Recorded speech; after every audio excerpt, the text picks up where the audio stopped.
Jejak kejayaan Kerajaan Kalingga. Kisah Ratu Shima dan Dinasti Shailendra. Kerajaan Kalingga, yang juga dikenal sebagai Kerajaan Holing atau Keling, bagaikan mutiara tersembunyi dalam sejarah Jawa. Kerajaan Hindu-Buddha ini tampil sebagai primadona di abad ke-6 hingga ke-7, meninggalkan jejak kejayaan yang memukau dan kisah menarik yang patut digali. Munculnya Kerajaan Kalingga menandai era baru di Jawa. Sebagai kerajaan Hindu-Buddha pertama di pulau ini, Kalingga memancarkan corak budaya yang kaya dan beragam.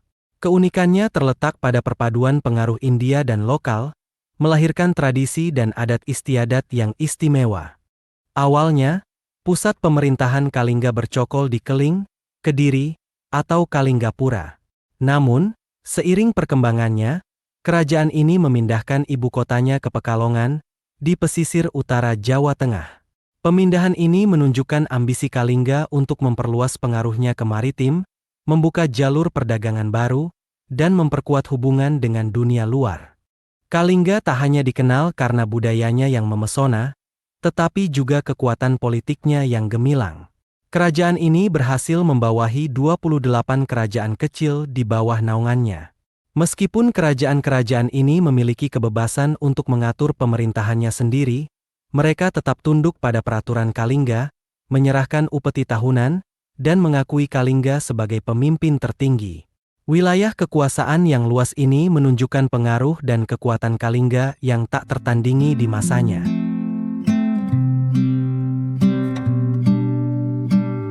Arti nama dan asal-usul sejarah. Nama, Holing, yang kemudian dikenal sebagai Keling atau Kalingga, diperkirakan muncul pada abad ke-5. Nama ini berasal dari kata Kalinga, sebuah kerajaan di India Selatan. Diperkirakan bahwa kerajaan ini dibangun oleh beberapa orang India yang melarikan diri karena daerah asal mereka dihancurkan.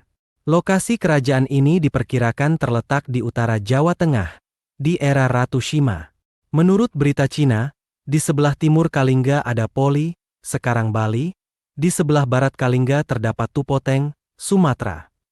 Dari berita tersebut tampak jelas bahwa Kalingga terletak di Jawa bagian tengah. Nama, Kalingga, berasal dari bahasa Sanskerta dan memiliki arti burung. Ini menunjukkan bahwa nama Kalingga mungkin memiliki hubungan dengan simbolisme atau kepercayaan kuno yang terkait dengan burung. Namun, perlu diingat bahwa interpretasi dan makna simbol dapat bervariasi tergantung pada konteks budaya dan sejarahnya. Kerajaan Kalingga didirikan oleh keturunan dinasti Shailendra. Dinasti Shailendra ini nantinya menjadi cikal bakal lahirnya kerajaan Mataram kuno. Menurut catatan dalam prasasti Sojomerto, pendiri kerajaan Kalingga adalah Dapunta Shailendra. Para keturunan Shailendra ini nantinya menjadi asal-usul dari berdirinya kerajaan Mataram kuno. Raja pertama Kalingga bernama Prabu Wasumurti yang memimpin dari tahun 594-605 M. Ia digantikan oleh Prabu Wasugeni, 605-632 M.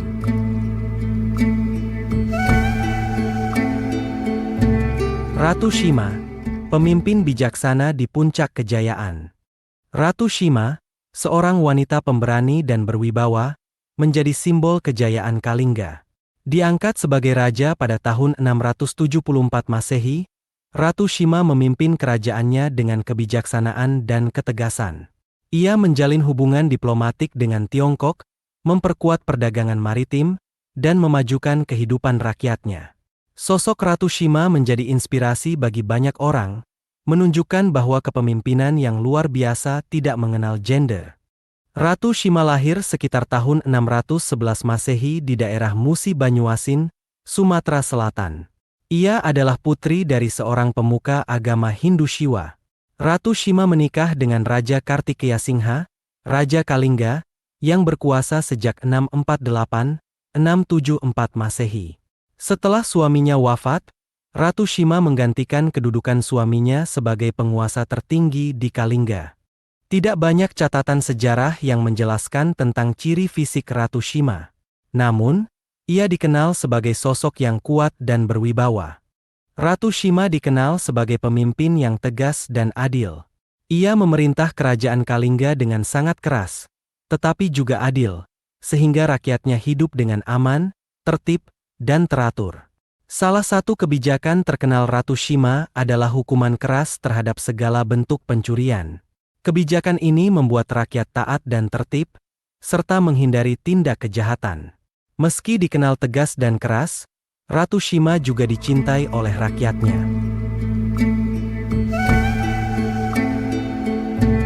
Keruntuhan dan warisan Kerajaan Kalingga. Pada abad ke-7, Kerajaan Kalingga mengalami kemunduran dan akhirnya runtuh. Penyebab pasti keruntuhannya masih belum diketahui secara pasti. Namun beberapa teori mengaitkannya dengan peperangan, bencana alam, atau faktor internal lainnya. Salah satu penyebab utama keruntuhan Kerajaan Kalingga adalah serangan dari Kerajaan Sriwijaya. Setelah Ratu Shima meninggal dunia pada 695 Masehi, Kerajaan Kalingga mulai mengalami keruntuhan. Selain itu, ada beberapa faktor lain yang disebut-sebut menjadi penyebab runtuhnya Kerajaan Kalingga, yaitu kebijakan politik yang kurang sesuai, kondisi perekonomian tidak stabil, kerusuhan di lingkungan kerajaan, dan rasa tidak puas rakyat terhadap kerajaan.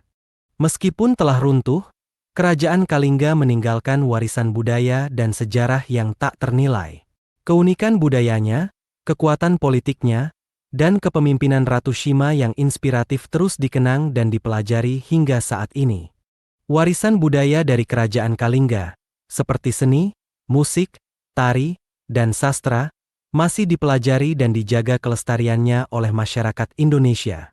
Meskipun banyak cerita dan informasi tentang Kalingga yang masih terkubur dalam misteri, beberapa peninggalan sejarah lainnya, seperti prasasti batu dengan aksara Pallawa dan bahasa Sanskerta, memberikan petunjuk tentang kehidupan masyarakat Kalingga, sistem pemerintahannya, dan hubungannya dengan kerajaan lain. Di samping itu, beberapa situs arkeologi dari Kerajaan Kalingga juga menjadi objek wisata sejarah yang menarik bagi wisatawan.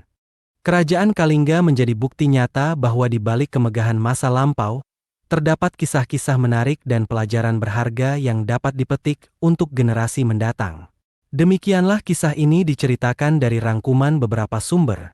Segala kebenaran detailnya kita kembalikan kepada Allah Tuhan Sang Pemilik kisah kehidupan.